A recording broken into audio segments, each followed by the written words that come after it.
The white officer humiliated a black judge in a parking lot. But when they met again, Judge Marcus Thompson had always prided himself on his composure. 52, he had spent over 2 decades on the bench, earning a reputation for fairness and impartiality in the Atlanta courtroom where he presided. As one of the few black judges in the district, Marcus was acutely aware of the responsibility he carried, not just to uphold the law, but to be a role model for his community. Born and raised in a working-class neighborhood in Atlanta, Marcus had overcome numerous obstacles to reach his position. His parents, both educators, had instilled in him a deep respect for learning and a belief that education was the key to breaking down barriers. Through scholarships and part-time jobs, Marcus had put himself through law school, driven by a desire to make a difference in a system he saw as deeply flawed. Now, as he left the courthouse on a warm Friday evening, briefcase in hand and his robe carefully folded in his car, Marcus was looking forward to a quiet weekend with his family.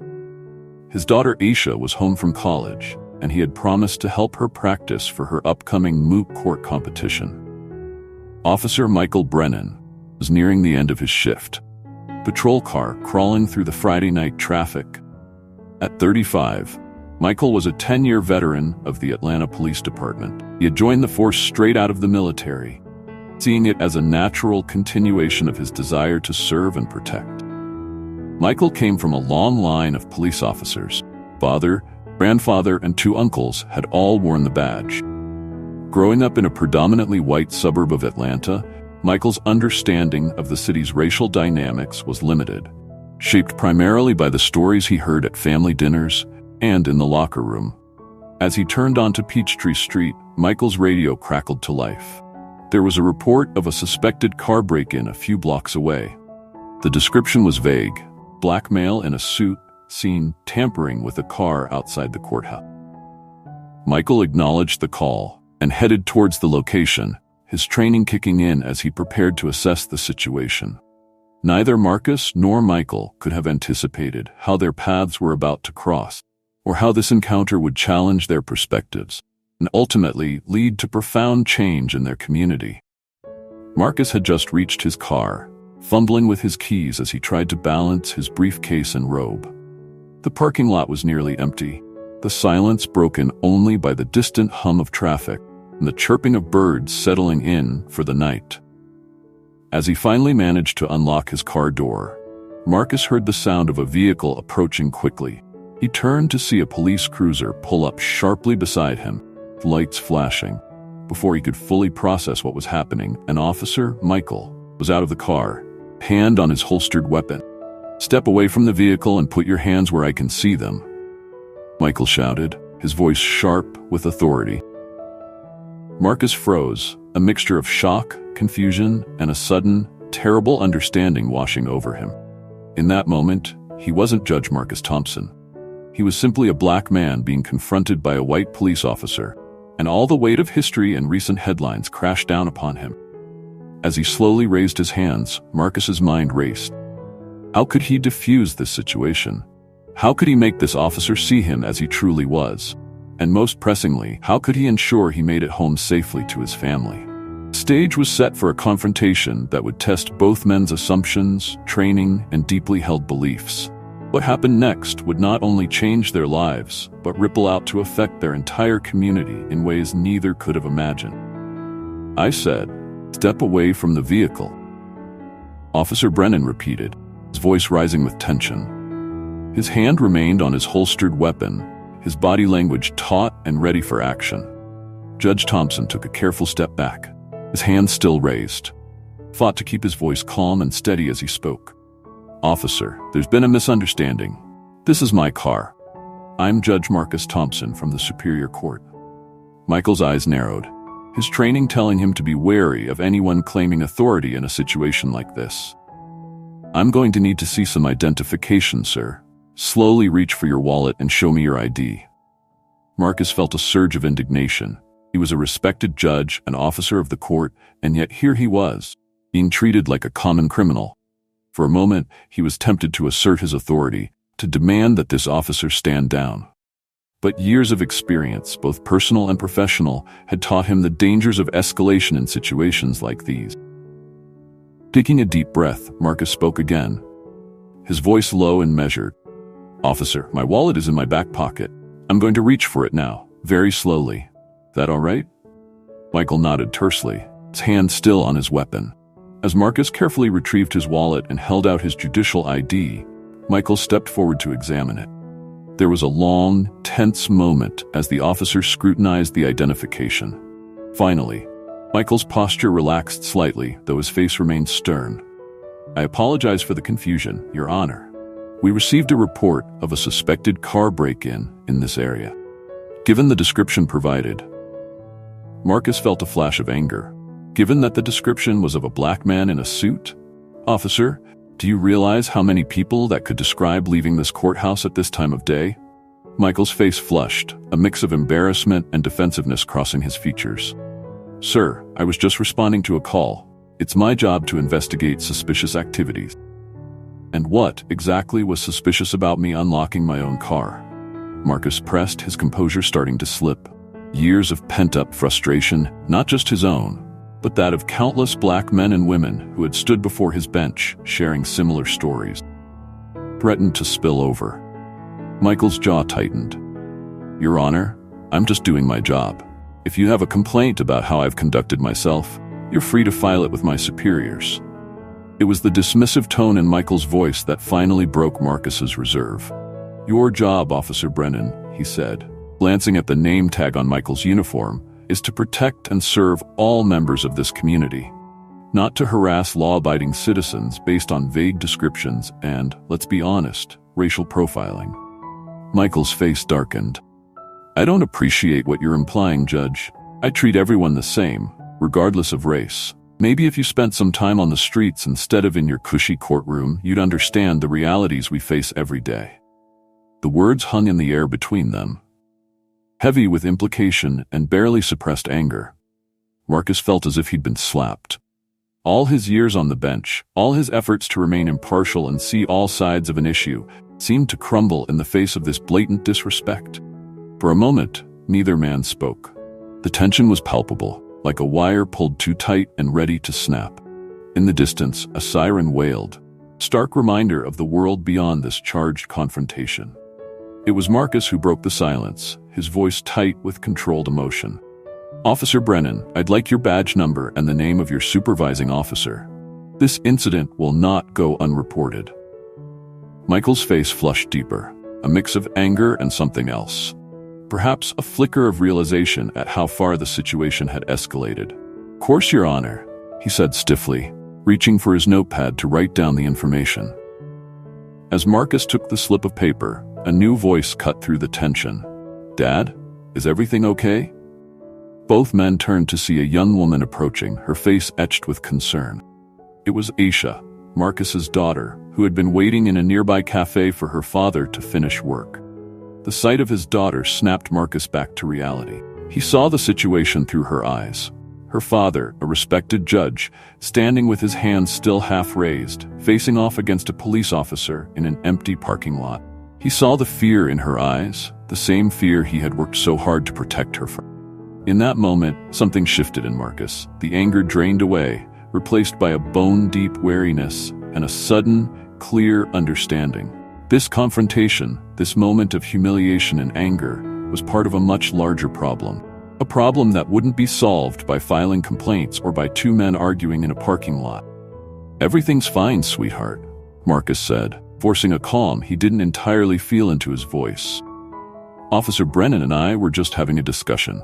We're done now." Michael, seeing the young woman and sensing the change in Marcus's demeanor, seemed to deflate slightly. The righteousness that had fueled his words moments ago faded, leaving him looking uncertain and vaguely ashamed. "Yes, done here," Michael echoed, his voice lacking its earlier bravado. "You're free to go, Judge Thompson. I apologize again for the inconvenience." As Michael turned to head back to his patrol car, Marcus made a split-second decision. Officer Brennan pulled out. "This isn't over, but maybe it doesn't have to end like this. You're willing? I'd like to continue this conversation, not as a judge and an officer, but as two men who both want what's best for our community." Michael paused, visibly surprised by the offer. For a moment he seemed ready to refuse, but then, glancing at Aisha and back to Marcus, he nodded slowly. I think I'd like that, Your Honor."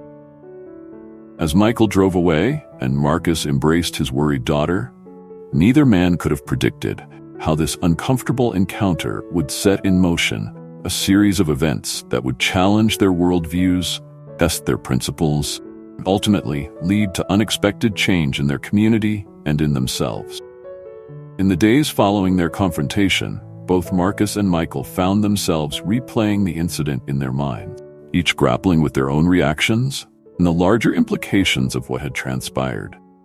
For Marcus, the initial anger and humiliation had given way to a deep-seated determination. He had spent years on the bench, hearing cases that often highlighted the strained relationship between law enforcement and communities of color. But experiencing it firsthand, feeling the fear and indignation of being profiled, had awakened something in him. He realized that his position as a judge gave him a unique opportunity to bridge the gap between these two worlds. Michael, on the other hand, found himself questioning beliefs he had long held as certainties. The image of Judge Thompson, a respected figure in the justice system, with his hands raised, being treated as a suspect, wouldn't leave his mind. He thought about his own actions, the assumptions he had made, and the defensive anger he had felt when challenged. It was an uncomfortable self-examination, one that he both resisted and knew was necessary. A week after the incident, Marcus invited Michael to meet him at a small community center in one of Atlanta's historically black neighborhoods. It was a Saturday morning, and as Michael pulled up in his personal vehicle, felt a knot of anxiety in his stomach. He was off-duty, dressed in civilian clothes, but he still felt conspicuously out of place. Inside, he found Marcus waiting for him, along with a diverse group of about 20 people, young and old, black and white, some in business attire, and others in casual wear. "Officer Brennan," Marcus greeted him, his tone neutral, but not unfriendly.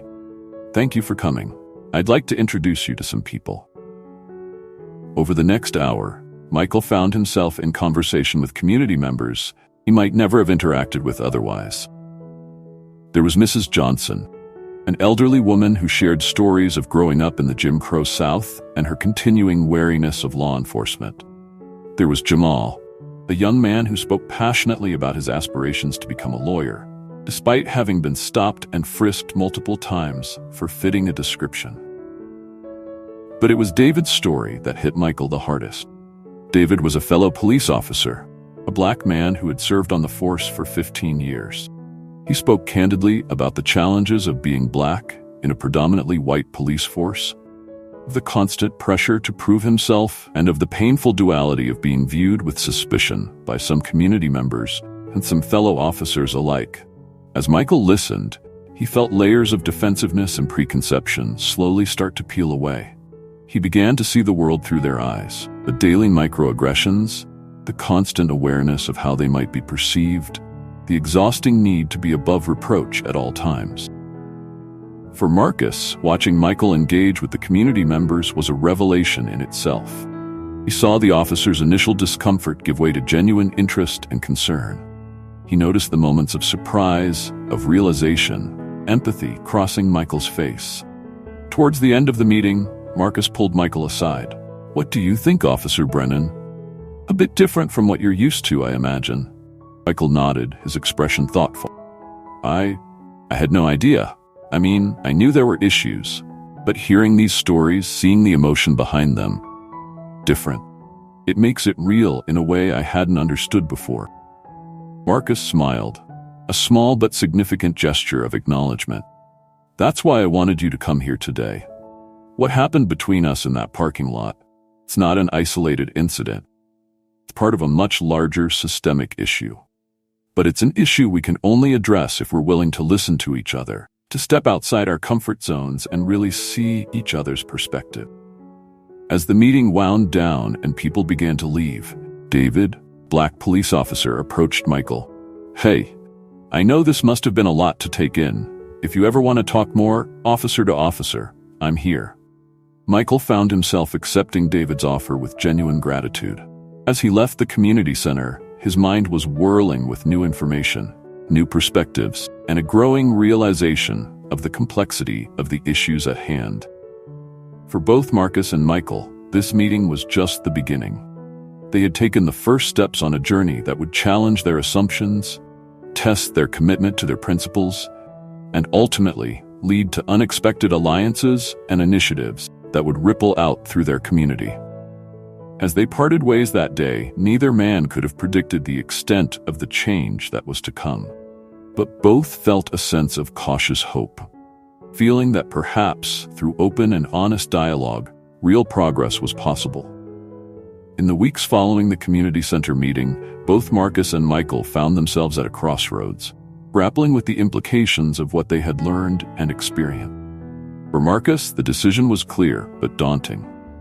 He realized that his position as a judge gave him a unique platform to address the systemic issues he had long observed in the justice system. After much reflection and discussion with his family, Marcus decided to launch an initiative aimed at building bridges between law enforcement and the communities they served. He called it the Justice and Community Engagement (JC) program. The idea was to create regular forums where police officers, community members, and representatives from the justice system could come together for open, honest dialogue. These wouldn't be superficial meet and greets, but structured sessions designed to address real issues, share perspectives, and work towards tangible solution. Marcus knew that implementing such a program would be challenging. It would require buy-in from both the police department and community leaders, many of whom had long-standing grievances and mistrust. It would also mean putting himself in the public eye in a way that could potentially compromise the appearance of judicial impartiality. Despite these concerns, Marcus pressed forward. He reached out to contacts in the police department, community organizations, and local government, slowly building a coalition of support for the JACE program. Michael, meanwhile, was undergoing a profound personal and professional transformation. The community center meeting had shaken him to his core, forcing him to confront biases he hadn't even realized he held. He found himself questioning his approach to policing, reflecting on past interactions with a new, more critical eye.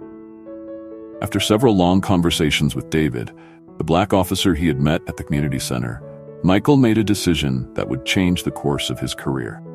He approached his superiors with a proposal to create a new training module for the police academy, focused on community engagement and cultural sensitivity. The response from his fellow officers was mixed. Some, particularly younger officers and those from minority backgrounds, were supportive. Others were skeptical, seeing it as an unnecessary concession or an implied criticism of their current methods.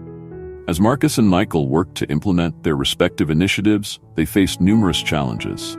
Marcus had to navigate the complex politics of the justice system, carefully balancing his role as an impartial judge with his desire to effect change. There were whispers in legal circles questioning his objectivity, and he even faced a formal complaint from a defense attorney who argued that Marcus's involvement in JACE compromised his ability to fairly judge cases involving law enforcement. Michael, for his part, faced resistance within the police department. Some of his colleagues accused him of going soft, playing politics. There were uncomfortable silences in the locker room and pointed comments during shift changes. Michael even found his judgment questioned during routine calls, with some officers suggesting he was prioritizing community relations over officer safety. Despite these challenges, both men pressed on, driven by a shared conviction that change was not just possible, but necessary. Marcus's JACE program slowly began to gain traction. The first few meetings were tense affairs, with community members airing long-held grievances and police officers often becoming defensive. But as the sessions continued, something remarkable began to happen. People started to listen to each other. Officers shared their own fears and frustrations, helping community members see them as individuals rather than just uniformed. Residents opened up about their experiences, giving officers new perspectives on how their actions were perceived. One particularly powerful moment came during the fourth JACE session. A young black man named Terrell recounted a traumatic experience of being wrongfully arrested.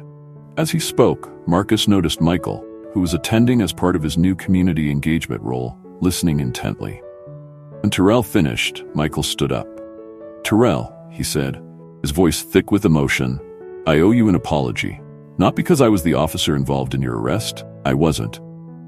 But because I've been that officer.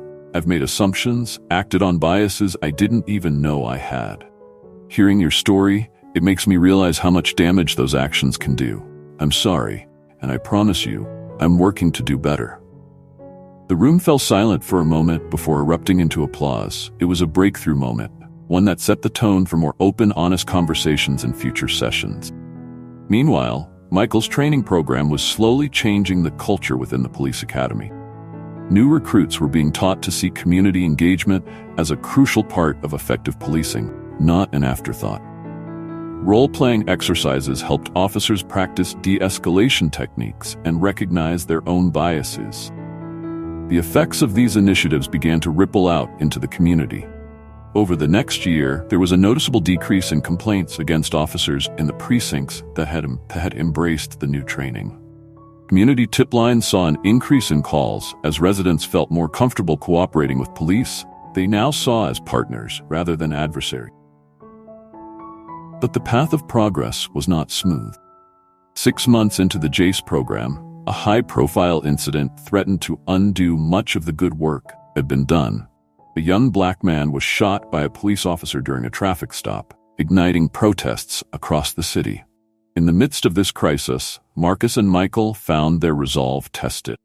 Marcus faced pressure from both sides, community leaders demanding he take a stronger stance against police brutality, and law enforcement officials urging him to defend the officer's actions until a full investigation could be completed. Michael, now seen as a leader in community relations, was called upon to act as a liaison between the department and angry protesters. He found himself caught between his loyalty to his fellow officers and his newfound understanding of the community's pain and frustration. It was during this tense time that Marcus made a bold decision. Called for an emergency JACE session, open to the public and the media. In a packed auditorium with emotions running high on all sides, Marcus took the stage. "We are at a crossroads," he began, his voice steady despite the weight of the moment. "We can allow this tragedy to divide us, to undo all the progress we've made. Or we can use it as an opportunity to come together, to have the difficult conversations we've been avoiding, to push for real, lasting change." Over the next several hours, in a session that was live-streamed across the city, Marcus moderated a raw, honest dialogue between community members, police officers, and city officials. Michael played a crucial role, sharing his own journey of transformation and urging his fellow officers to listen with open minds and heart. The session didn't solve everything. Pain and anger were too deep, quick fix, but it did provide a model for how a community could come together in times of crisis, how difficult conversations could lead to understanding and action.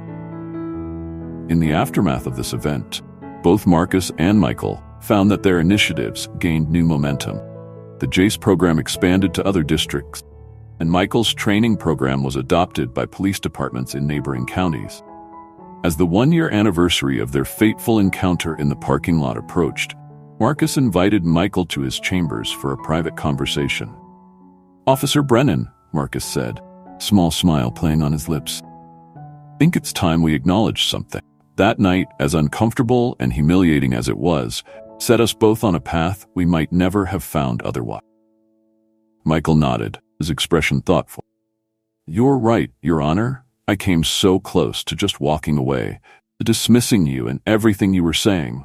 I'm glad I didn't." "So am I," Marcus replied, "and I'm glad I took the risk of inviting you to that first community meeting. We've come a long way since then." As they shook hands, both men felt the weight of their journey, the challenges they'd faced, the changes they'd undergone, and the impact they'd had on their community. They also knew that the work was far from over. But in that moment, they shared a sense of cautious optimism, a belief that through understanding, empathy, and perseverance, real change was possible. Their story, which had begun with a moment of conflict and misunderstanding, had transformed into a powerful example of how individuals can drive systemic change. It was a testament to the idea that even in the face of deeply entrenched problems, open dialogue and a willingness to challenge one's own assumptions could lead to extraordinary outcomes. As Marcus and Michael's initiatives gained traction, a parallel story was unfolding in the life of Aisha, Marcus's daughter. The incident in the parking lot had affected her deeply, sparking a passion for social justice that would shape her future in unexpected ways. Aisha, now in her final year of law school, found herself increasingly drawn to civil rights law. The image of her father, a respected judge, being treated with suspicion and disrespect, opened her eyes to the pervasive nature of racial bias in the justice system. She began to see her future not just as a lawyer, but as an advocate for systemic change. Inspired by her father's JACE program, Aisha started a student initiative at her law school called Future Advocates for Justice and Equality, F8. The group organized workshops, bringing in speakers from various backgrounds to discuss issues of race, law enforcement, and the justice system. One of these workshops led to a pivotal moment in Aisha's journey. She had invited Michael Brennan to speak to the law students about his experiences and the changes he was implementing in police training.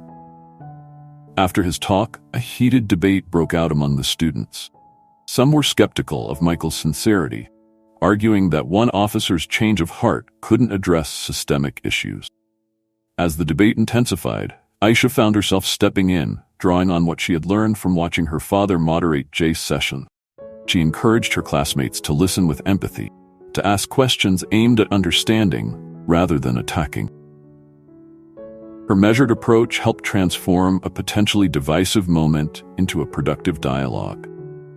This experience solidified Aisha's determination to work at the intersection of law, policy, and community engagement.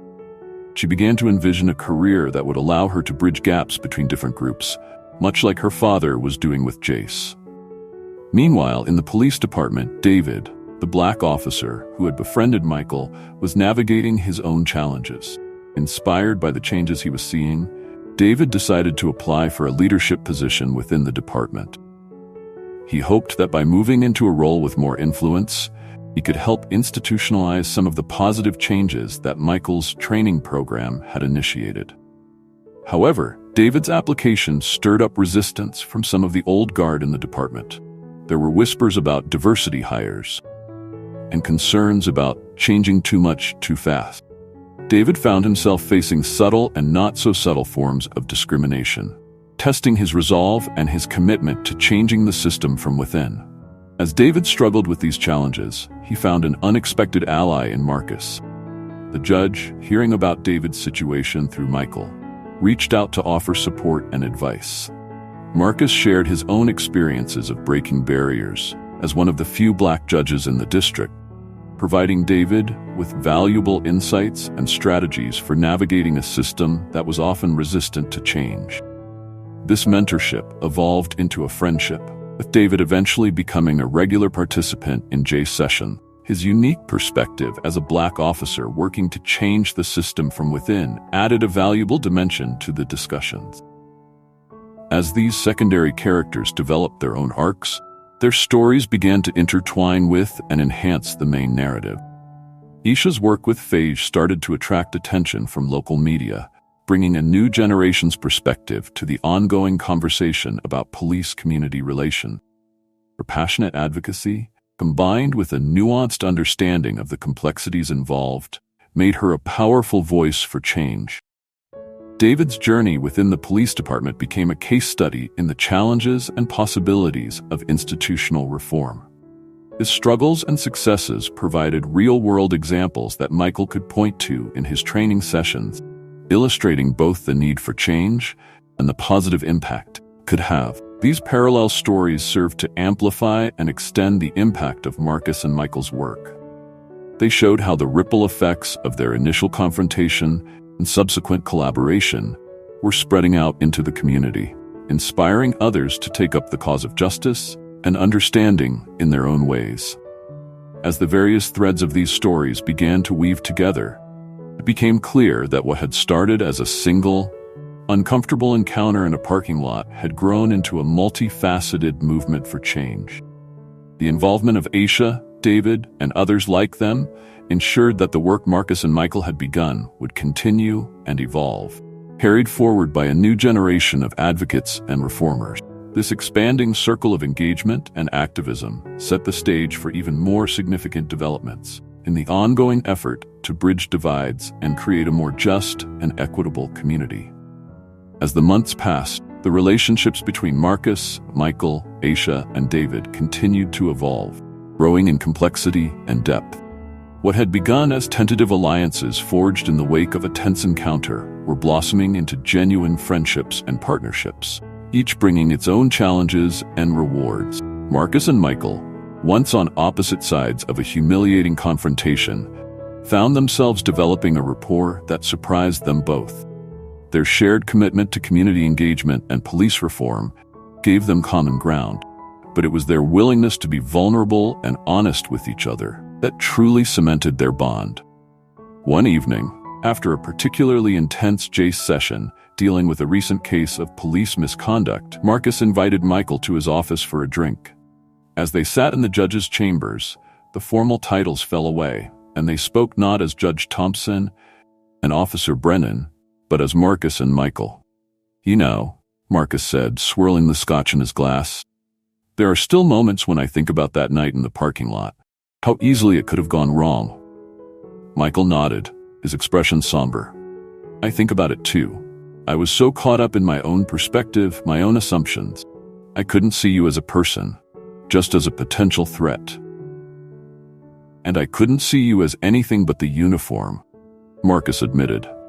"It's humbling to realize how quickly we can forget each other's humanity." This conversation marked a turning point in their relationship. They began to share more of their personal lives with each other. Marcus opened up about the weight of being one of the few black judges in the district, the constant pressure to be above reproach. Michael talked about the toll that the job had taken on his family life, the difficulty of leaving the stress and trauma of police work at the door when he went home. Their growing friendship did not go unnoticed. Some of Michael's colleagues viewed his closeness with Marcus with suspicion, accusing him of switching sides. In the legal community, there were murmurs about Marcus's objectivity being compromised by his relationship with a police officer. But rather than driving them apart, these challenges only strengthened their resolve. They recognized their friendship itself was a powerful statement, a living example of the bridge building they were advocating for in their professional lives. Aisha's relationship with both men also deepened during this time. Her father had always been her hero, but seeing him work to create change on a systemic level gave her a new appreciation for his strength and wisdom. She found herself turning to him not just as a daughter, but as a fellow advocate for justice, seeking his advice on her work with Feiji and her budding legal career. With Michael, Aisha's initial wariness gradually gave way to respect and even affection. She saw firsthand the genuine effort he was making to change not just himself, but the entire culture of policing. Michael, in turn, came to value Aisha's perspective as a young black law student, often seeking her input on his training program. One memorable moment came when Aisha invited both her father and Michael to speak at a Feiji event. Seeing them on stage together, sharing their journey from confrontation to collaboration, filled her with a sense of pride and hope for the future. David's relationships with the others also flourished. His friendship with Michael deepened as they navigated the challenges of pushing for change within the police department. They became each other's support system, offering encouragement when facing resistance from colleagues and superiors. With Marcus, David found a mentor and a confidant. Their regular conversations, ranging from strategies for professional advancement to discussions about the broader implications of their work, became a source of guidance and inspiration. Aisha and David also developed a close bond, united by their shared experience as young black professionals, working to change the system from within. They often met for coffee, exchanging ideas and offering each other support in their respective endeavors. As these relationships grew and intertwined, they created a powerful support network. Each person brought their unique perspective and strengths, creating a synergy that enhanced their individual and collective efforts for change. However, these deepening relationships also brought new challenges. There were times when their personal bonds were tested by professional disagreements or conflicting loyalty. Marcus sometimes found himself in the difficult position of having to rule on cases involving officers Michael had trained. Michael occasionally struggled with balancing his friendship with Marcus and David against his duties as a police officer. Aisha grappled with maintaining her independence as she carved out her own path in social justice work, even as she drew inspiration and support from her father and his friends. David faced moments of doubt, questioning whether he could truly affect change from within a system that often seemed resistant to it. Yet, it was through facing these challenges together that their relationships grew stronger. They learned to navigate the complex terrain of personal friendships and professional responsibilities, always striving to maintain their integrity and commitment to their shared goals. As the second anniversary of the parking lot incident approached, the four found themselves reflecting on how far they had come. What had started as a moment of conflict had led to the formation of a small but powerful coalition for change. Their individual stories had become interwoven into a larger narrative: growth, understanding, and transformation. In their relationships with each other, they saw a microcosm of the change they were trying to create in the larger community. A model of how people from different backgrounds and perspectives could come together, learn from each other, and work towards a common goal of justice and equality. The climax of their journey came in the form of a crisis that tested everything they had built. It began with a series of leaked emails from within the police department, revealing a group of officers who had been actively resisting the new training initiatives and community engagement efforts. The emails contained racist language and detailed plans to undermine Michael's work from within the force. The leak sent shockwaves through the community. Protesters took to the streets, demanding immediate action. The police chief, under intense pressure, suspended the officers involved, pending an investigation. But for many in the community, this wasn't enough. They called for systemic overhaul, arguing that the incident proved the deep-rooted nature of racism within the department. Marcus, Michael, Aisha, and David found themselves at the center of the storm. Each of them faced unique challenges in the wake of the scandal. Marcus was under pressure to make a public statement, condemning the officers involved. As a judge, he had to walk a fine line between advocating for justice and maintaining the appearance of impartiality. He knew that his words could have far-reaching consequences, potentially influencing future cases that might come before his court. Michael was devastated. The leaked emails included messages from officers he had considered friends and allies. He felt betrayed and questioned whether his efforts had made any real difference. Some community members, remembering his own past actions, accused him of being complicit in a culture of racism. Aisha, now working as a junior attorney at a civil rights firm, was approached by community leaders asking her to file a class-action lawsuit against the police department. She struggled with the decision, knowing that such a suit could derail much of the progress that had been made, but also recognizing the valid grievances of the community. David found himself caught in the crossfire. As a black officer who had been advocating for change from within, he faced suspicion from both sides. Some of his fellow officers viewed him with distrust, wondering if he had been involved in leaking the emails.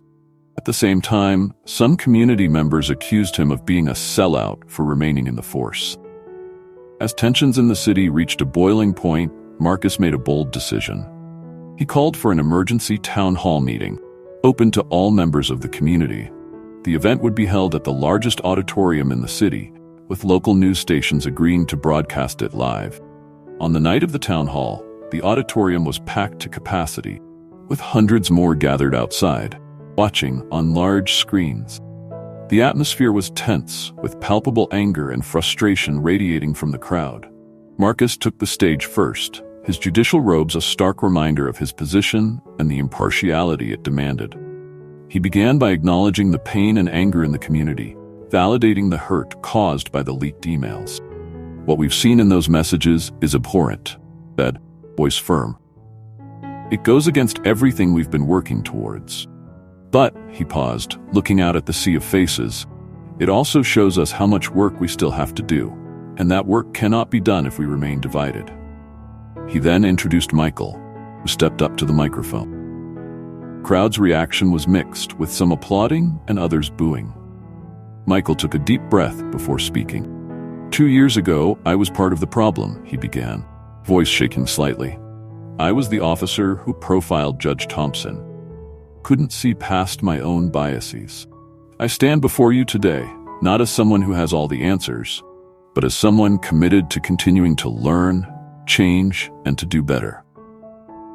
Michael went on to outline the changes that had been implemented in the police training program, acknowledging that clearly they hadn't gone far enough. He announced his intention to resign from his position to focus full-time on reform effort.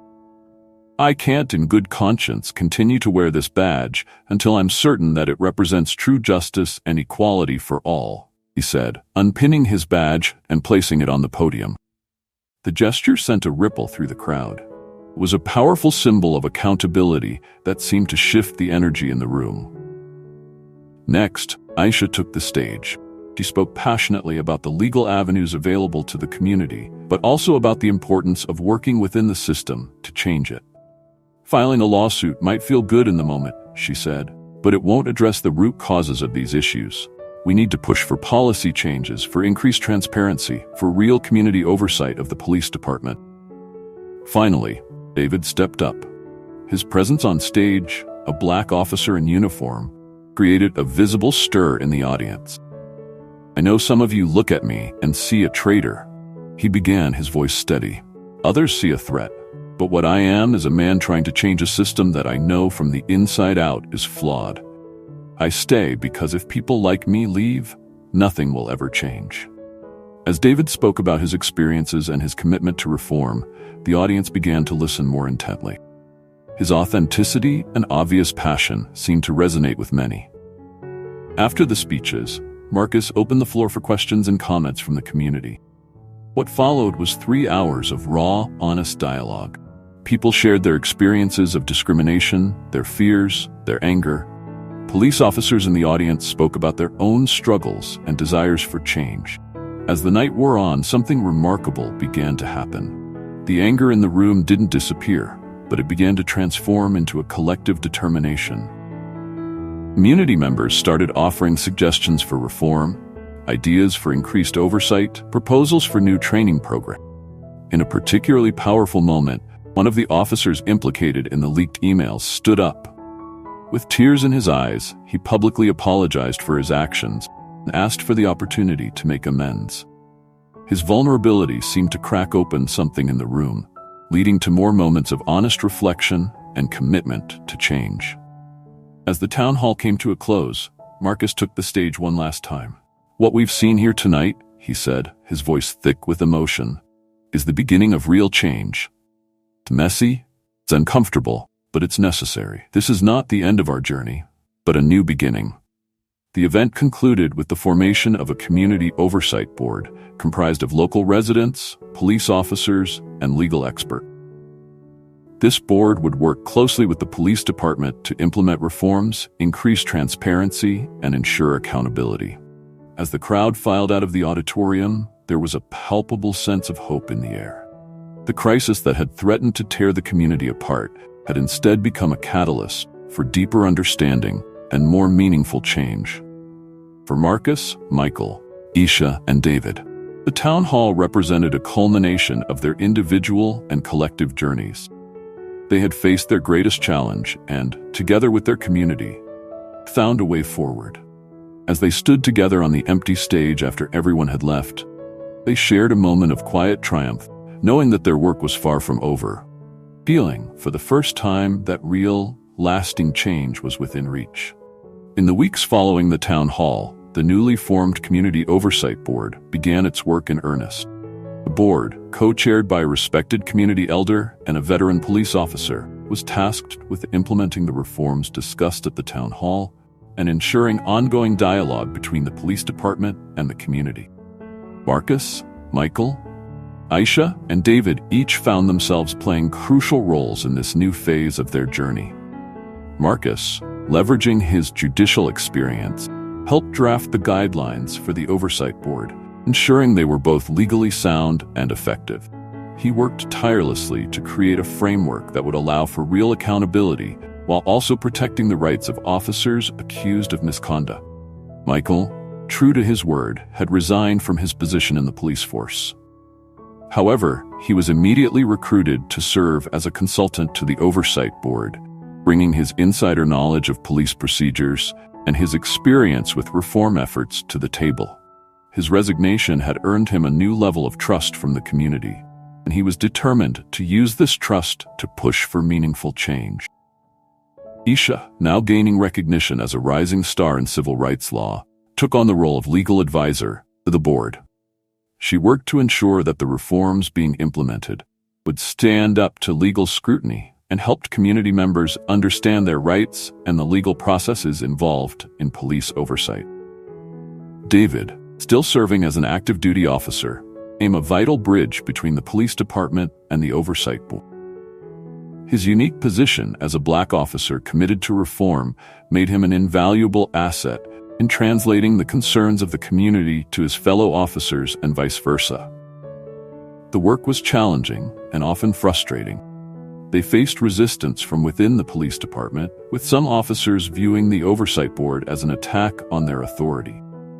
There were also community members who felt the reforms didn't go far enough, arguing for more drastic measures like defunding the police. One particularly contentious issue was the implementation of a new use of force policy.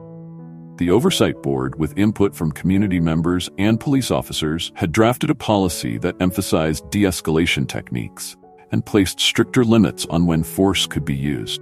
However, the police union pushed back, arguing that the new policy would put officers at risk. The debate came to a head during a public meeting of the Oversight Board. As arguments grew heated, Marcus stood up to address the room. "I understand the fears on both sides," he began, his voice calm but firm. "Officers are concerned about their safety, and community members are worried about their lives. But I want us to remember something.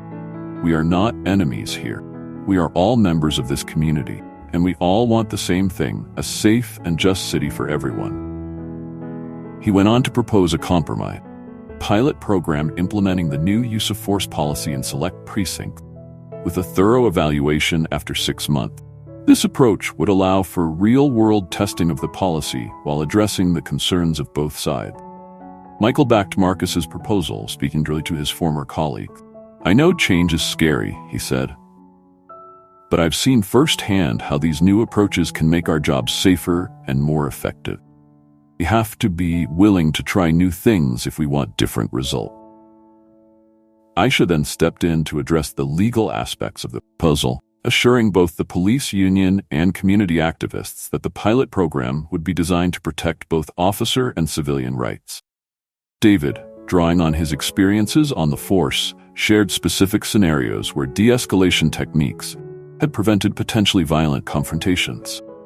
His practical examples helped illustrate the potential benefits of the new policy. After hours of discussion and negotiation, a consensus was finally reached. The pilot program would move forward, with the Oversight Board working closely with officers to provide training and support throughout the implementation process. This resolution, while not perfect, represented a significant step forward. It demonstrated the power of collaborative problem-solving and the importance of having diverse voices at the table. As the Oversight Board continued its work, other changes began to take root in the community. The police department, under the guidance of the board, implemented new training programs focused on cultural sensitivity and community engagement. Regular town halls and community policing initiatives helped build trust between officers and residents. One particularly successful initiative was a youth mentorship program, pairing officers with at-risk teens. The program, spearheaded by David, helped humanize police officers in the eyes of young community members, while also giving officers a deeper understanding of the challenges faced by the youth they serve. Aisha's law firm, in collaboration with the Oversight Board, set up a legal clinic offering free advice to community members on interacting with law enforcement and navigating the justice system. This initiative empowered residents with knowledge of their rights and helped demystify legal processes.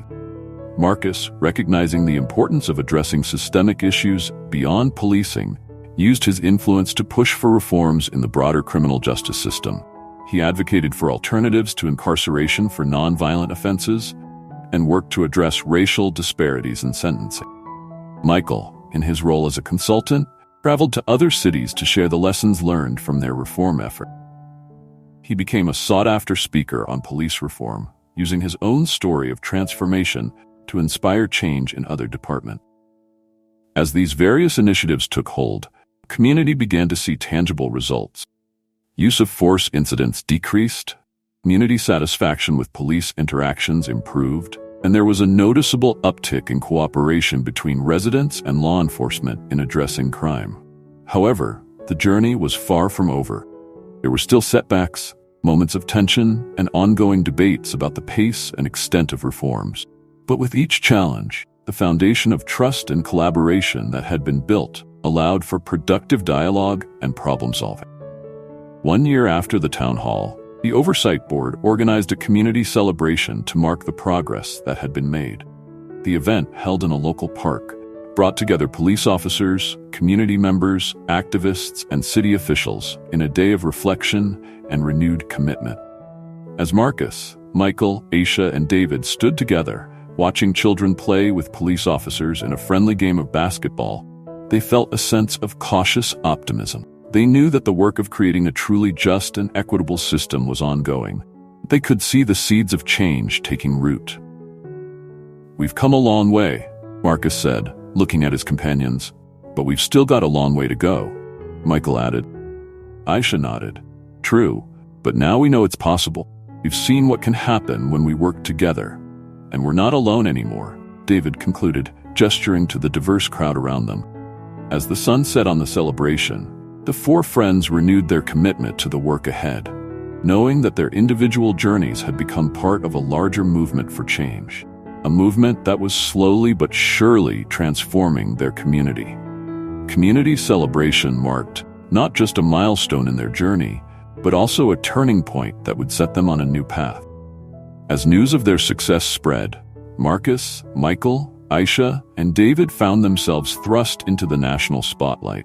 Their story of transformation and collaboration in the face of racial tensions and police misconduct had captured the attention of activists, policymakers, and media outlets across the country.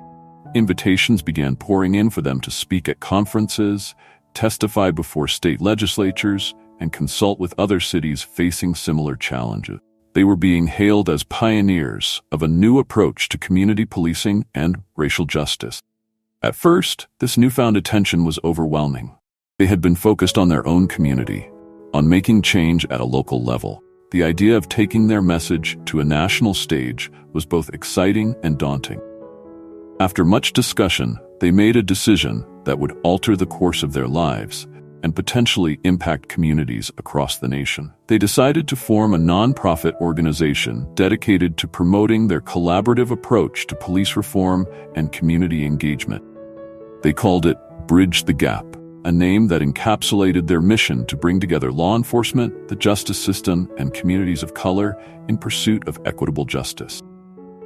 Marcus, with his judicial experience and gift for mediation, became the organization's president. Michael, drawing on his journey from traditional police officer to reform advocate, took on the role of director of police outreach and training. Aisha, with her legal expertise and passion for civil rights, became the legal and policy director. David, still serving as an active duty officer, took on a part-time role as community liaison, providing a crucial on-the-ground perspective. Formation of Bridge the Gap opened up new possibilities and challenges.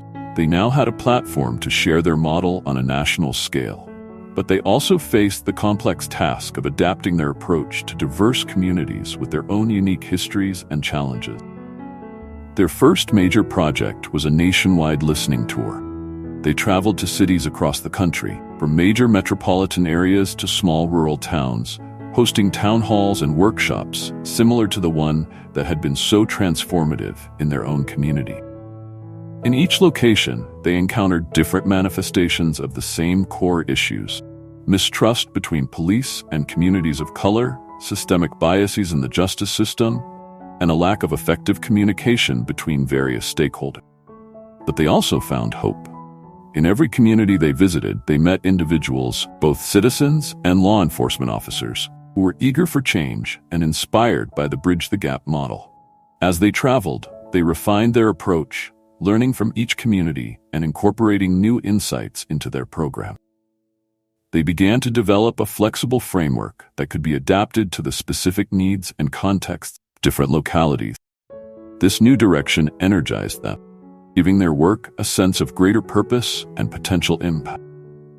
They were no longer just working to transform their own community, but potentially shaping the national conversation on police reform and racial justice. As they sat together in an airport lounge, waiting for a flight to their next destination, Marcus looked around at his friends and colleagues.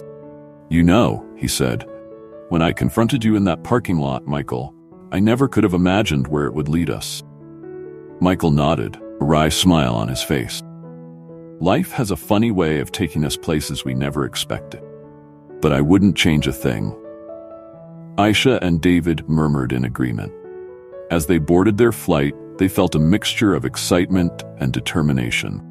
They knew the road ahead would be challenging, but they were ready to face it together, armed with their experiences, their friendship, and their unwavering commitment to creating a more just and equitable society.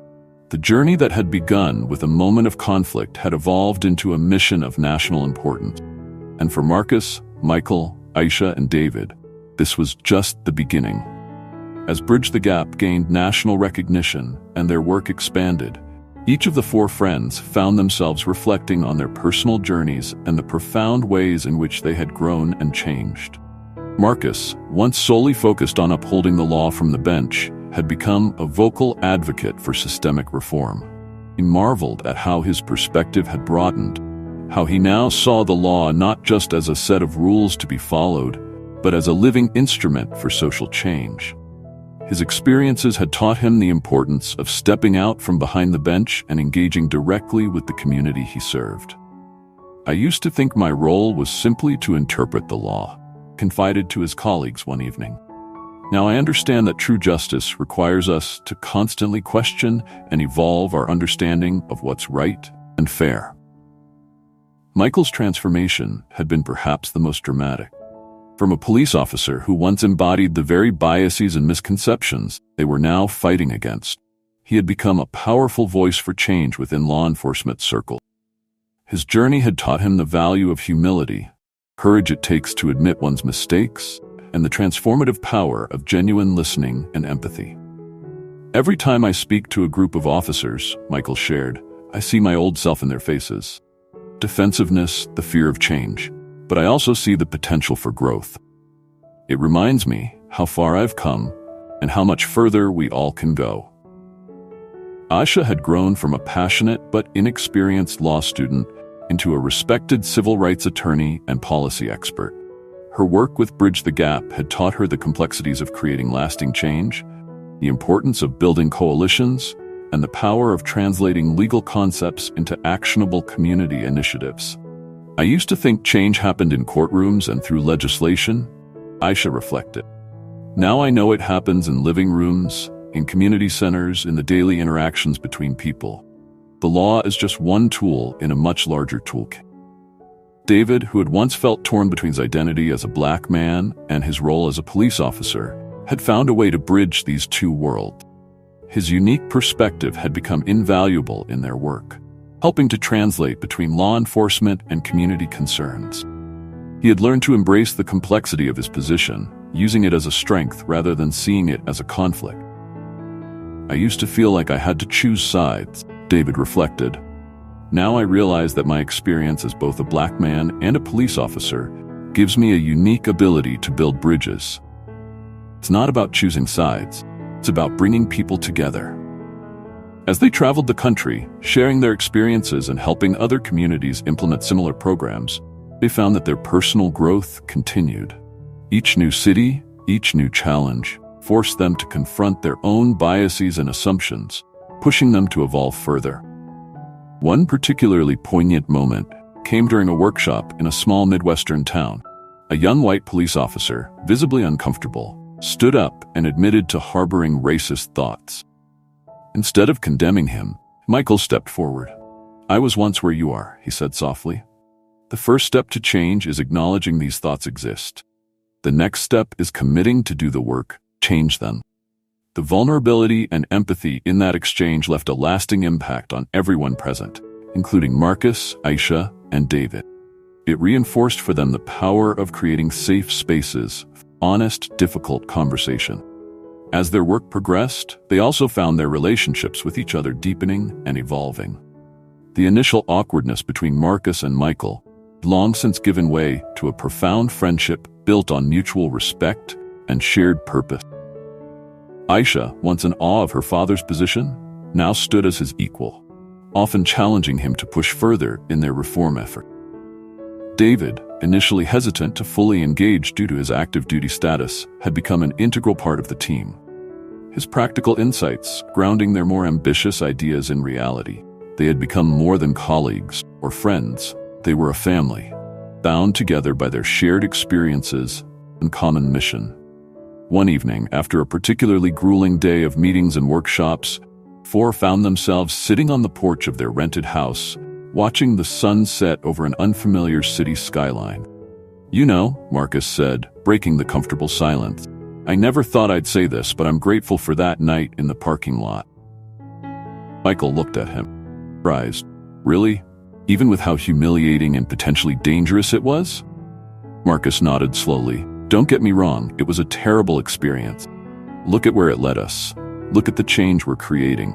Sometimes I think it takes those moments of conflict, those uncomfortable confrontations with our own biases and fears, to spark real transformation." Aisha leaned forward, her eyes bright with passion. "It's like what we always tell the communities we work with. Change doesn't happen in comfort zones. It happens when we're challenged, when we're forced to see things from new perspective."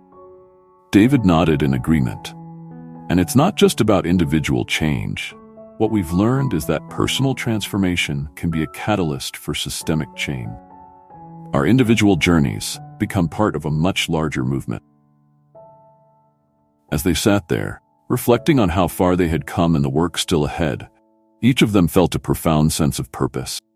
They had grown in ways they never could have imagined. Their worldviews expanded, their understanding of justice and community deepened. Marcus, once bound by the strict interpretations of the law, had learned to see the humanity behind every case, every statistic. Michael, once defensive and resistant to change, had become an advocate for introspection and reform within law enforcement. Aisha, once idealistic and impatient for change, had learned the value of persistence and the power of incremental progress. David, once conflicted about his dual identities, had found strength in his unique perspective, using it to bridge divides others thought insurmountable. Together, they had become more than the sum of their parts, a living example of the change they sought to create in the world. Their journey of growth and reflection was far from over. They faced the future with hope, determination, and an unwavering commitment to justice and understanding. As the last rays of sunlight faded from the sky, they shared a moment of silent gratitude for the path that had brought them together, for the challenges that had shaped them, and for the opportunity to make a real difference in the world.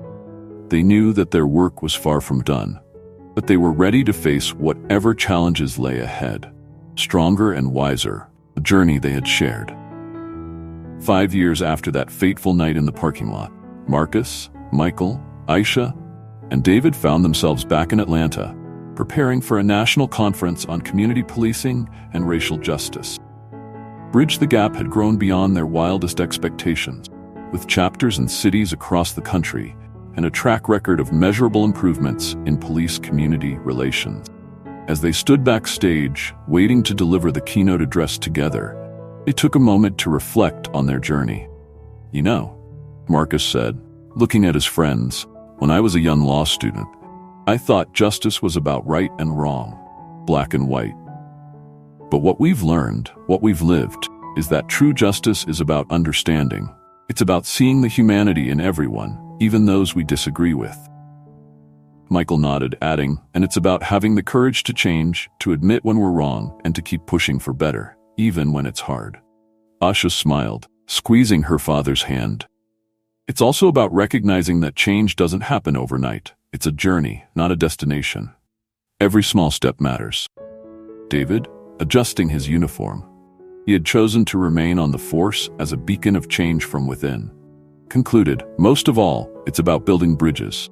Between communities, between individuals, between different parts of ourselves." As they stepped out onto the stage, facing an audience of police officers, community leaders, activists, and policymakers, they carried with them the weight of their experiences and the hope for a better future. Their story, from a moment of conflict to a movement for change, stood as a powerful testament to the possibility of transformation, both personal and systemic. It reinforced the idea that even in the face of deeply entrenched problems, positive change is possible, and people come together with open hearts and minds, willing to listen, learn, and grow. As Marcus began their joint address, his words resonated with the core themes of their journey. Our story begins with a confrontation, but it doesn't end there. It's a story about how conflict can lead to understanding, how personal growth can spark systemic change, and how, by building bridges instead of walls, we can create a more just and equitable society for all.